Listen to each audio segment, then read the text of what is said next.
In today's episode, Chef Randy will show us how to make a delicious kosher veal shank osso bucco using Prairie Street Prime USDA veal shanks and these fresh ingredients. So good. Hey everybody, I'm Chef Randy. Welcome to Prairie Street Prime Culinary Kitchen.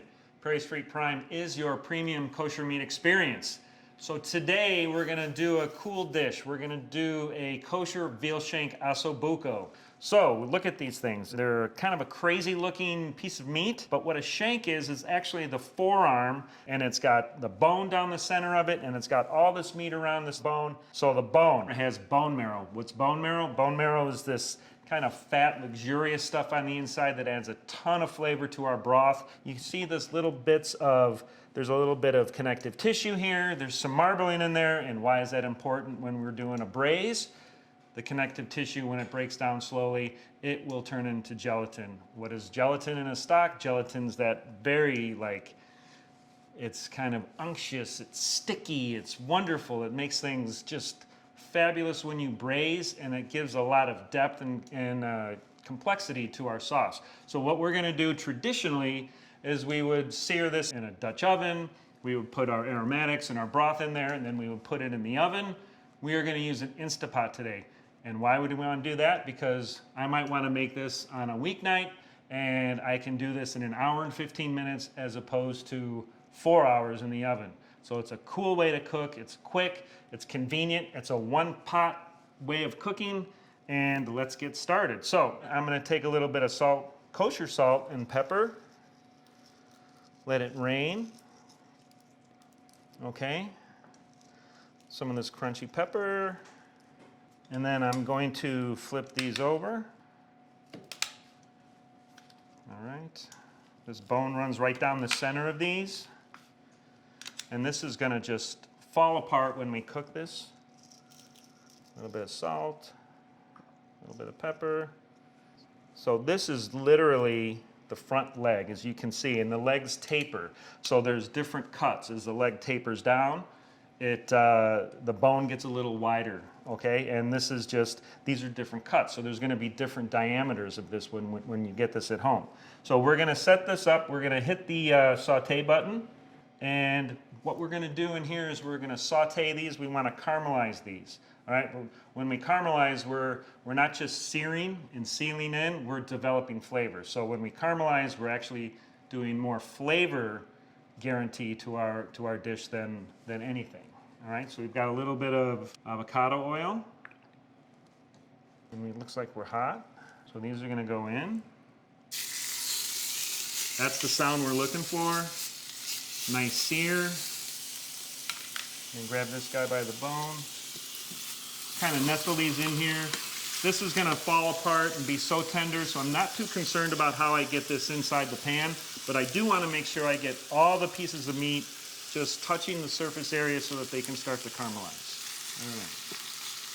All right. Okay, next thing we're gonna do is we're gonna build some aromatics. And what are aromatics? Aromatics are herbs. Aromatics are vegetables. And aromatics are things that are gonna add a ton of flavor and complexity to our dish. So what we have here is this looks like a giant white carrot, but it's actually a parsnip. So parsnips are great to add to anything because they have a certain depth of sweetness and earthiness. It's a different taste than a carrot, but it has great properties. So I'm just gonna cut this a little bit bigger into these pieces like this. So when we're cooking, I want to have everything basically the same size. So now what do I do with this? So I'll take this parsnip, cut it this way, and then I can continue cutting these on a diagonal. And if I get down to this end, I can cut that piece like that. And I'll do the same thing with this piece. And these are vegetables that I'm going to want to serve with this osso bucco. That's why I want to cut them a little bit bigger. I don't want them to fall apart. Now we have this thing right here. This is called a fennel bulb or anise, and it's got a licorice flavor. I only need about half of this. You'll see that this, kind of like an onion, there's like leaves that come around here, but I do want to take this core out. So I just take my knife and cut this core out. This is garbage. And again, I want to cut these about the same size as my parsnips. So I'm cutting these like this and just give that a quick cut. Line these up here. These are called fennel fronds. I throw those in. All right. Got a little bit of celery. Cut these on a diagonal as well. Get these set. And I'll take this onion. And this onion, I'm going to do some slices. I don't mind if the onion starts to break down and kind of become part of the sauce. So I'm going to slice this a little thinner than I would the other things. And just go down like this. All right. So let's talk real quick about what else we have. Everything here we didn't mention, this is called mise en place. You see everything that we have on the table here. Mise en place means everything has its place. Everything's ready to go. If I started searing my veal shanks and then I said, oh, I got to go get my carrots, or I got to get my onions or my fennel, I'm not ready to go. I want everything handy and everything ready to go, okay? Let's take a look at those veal shanks. Part of cooking is not just by time, taste. You know, I teach a lot of times that it's by sound, by smell, by sight. How do I know when something's done? I can tell when something's searing because I can hear it sizzling. I can smell it caramelizing. All right, and see, this is starting to caramelize just like that. You see that? A little bit more oil in here. Oil helps everything caramelize. So I'm going to get this, move these over. And it's important the first time you put your meat into the pot, you don't want to touch it. The more you move it around, the more it's not going to sear. You also want it to be dry. The things that are wet or moist are going to steam. They're not necessarily going to sear. And we want things to sear because we want all that flavor. And this is really starting to sizzle now. All right. Okay, so some of the other things that we have for this, we're going to add something that's really cool that when you're braising means we're searing, we're cooking with dry heat, and we're also cooking with moist heat, which means we're adding a liquid. We could add juice, a stock, we could add water. We're going to add a few different things today. We're going to add some whole peeled tomatoes. We're going to add some vegetable broth. And we're going to do something that I think is a really cool technique that adds a lot of different earthiness and sweetness, is we're going to add some carrot juice. This is fresh carrot juice. And when we put that in there, you notice I don't have any carrots, which like a standard mirepoix we talk about is carrot, celery, onions. I do have carrot, celery, onions, but I have carrot juice, celery, and onions. All right, so this is a really cool thing.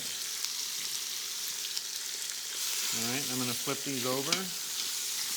Let's take another minute. Okay, so we're just letting these caramelize in the pressure cooker, which is great. This pressure cooker you can sear in it, you can do all kinds of things in it, and then you can pressure cook, which really reduces the amount of cooking time that we want. Okay, so we're still looking for this to caramelize. We're probably going to take about 4 to 5 minutes aside. Very important that we get everything seared. It's all developing flavor. And the other thing that's happening is, you can see down in here, and when you're doing this, there's going to be all these little brown bits that are sticking to the bottom of the pan. That's what we call fond, F-O-N-D. And that is absolute flavor bombs. When we go to deglaze the pan, which is pouring a liquid in there, we're going to scrape that up with a wooden spoon, and it's basically like we're creating stock with that fond. That is like gold. That is unbelievable stuff. So we've been about 4 to 5 minutes aside. I'm going to take these out, and then I'll start building all my flavors. So we're looking at this caramelization. This is exactly what we're looking for. This caramelization on the side of the meat.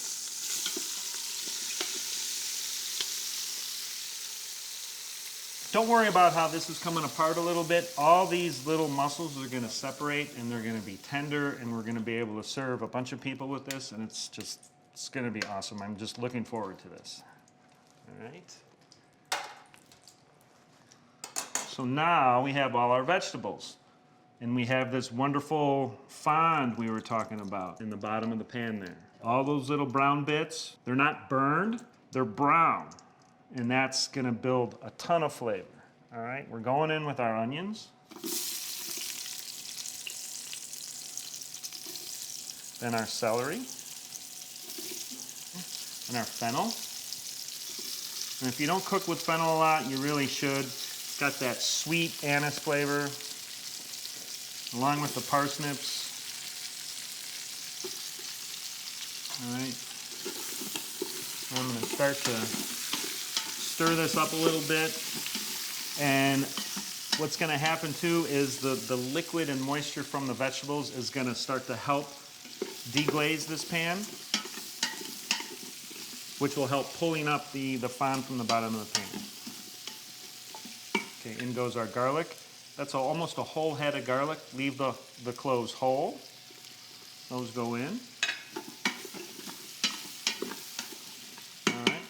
I'm also going to put a little bit of salt and pepper on the vegetables. And what that's going to do is going to help bring some of the moisture and some of the sugars to the surface, which is going to help them lightly caramelize. I have a lot of flavor and caramelization on the veal, and I have all this fond in the bottom, which I'm building a ton of flavor. All right. Next thing we can throw in is we'll throw in our fresh thyme. I like doing this now because when we toast the thyme, the fresh herbs in the fat and the oil, it really starts to bring out a different flavor of the herbs than if we were to just throw them in when we added the liquid. And I'm starting to smell everything starting to come together. I smell the anise, I smell the onions, I smell the celery. Yeah, I can smell the celery because I love celery. And I smell the parsnips. All right. So we can see the veggies are starting to pull the fond off the bottom. You can see this is starting to see the bottom of the pan here. The rest of it's going to come up when we add the liquid. Now I'm going to add the veal shanks back into the pot. I'm just going to nestle them down inside the vegetables. Now we're going to deglaze a little bit of veggie stock. And then the carrot juice. This is going to be an incredible flavor. And then we have some tomatoes, whole peeled tomatoes. I like to leave them whole like this because I like to have like a whole stewed tomato surprise when I serve this. All right. And the juice goes in. We want to have liquid that comes up about halfway to the veal shank, so I'm just going to put a little bit more. But the veal is going to it's going to release a lot of liquid and a lot of juice, and so will the vegetables. Okay, so now it's time. We got the stock in, we got the carrot juice in, the tomatoes in, everything's in. So now the magic's going to happen. We're going to hit cancel. Cancel's going to stop the saute mode. And we will go to the pressure cook mode, but we got this lid here. So when we do the lid, we're gonna put it on. We're gonna make sure that we have this little gadget over to seal and to close. And then once the pressure comes up, this little red button's gonna pop up, but we'll just put this on here. Slide that over. Our seal is closed. We come over, we hit pressure cook. We have it set for 1 hour and 15 minutes. This just, we can set however many minutes we want. It's gonna take 10 minutes or so for it to pressurize. Once it's pressurized, this button's gonna pop, then the timer's gonna start. So we're actually looking at about 1 hour and 25 minutes inside here, and that's gonna be how long it's gonna take, and it's gonna be super tender and tasty.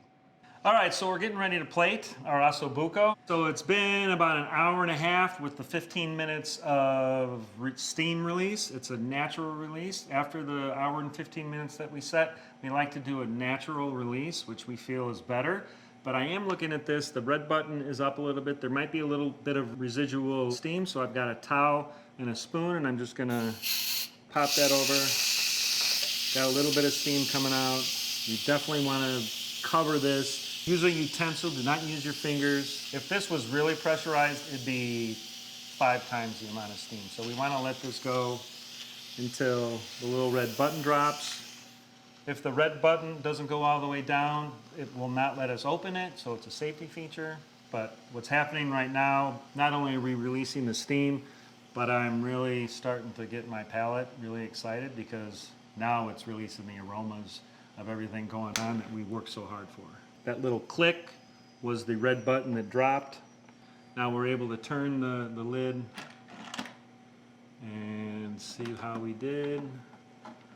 Oh my goodness. This looks amazing down inside here, and I'm gonna take a couple of these pieces out. They've kind of come apart from each other, but there's beautiful pieces. I can find a couple in here. Got all this beautiful broth. That big tomato that I was talking about. And go down in here, and here's where I love. We've got the parsnips, the celery. There's some garlic in there. Some pieces of fennel. So I'm getting some broth. This is unreal. And talk about fork tender. I have this beautiful sharp knife, which I don't need. I'm gonna take a piece of this.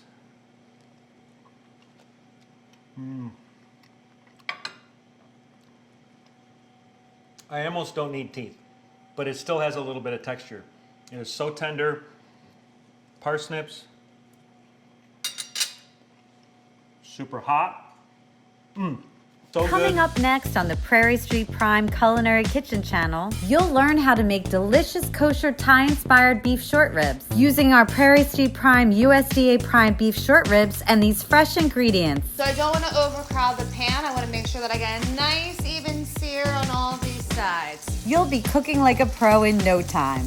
Like that. I'm going to start just by pressing and twisting. Make sure to subscribe and hit the notification bell to get instant updates on all our tips, tricks, and tutorials. Oh my God, seriously? You're going to want this whole thing.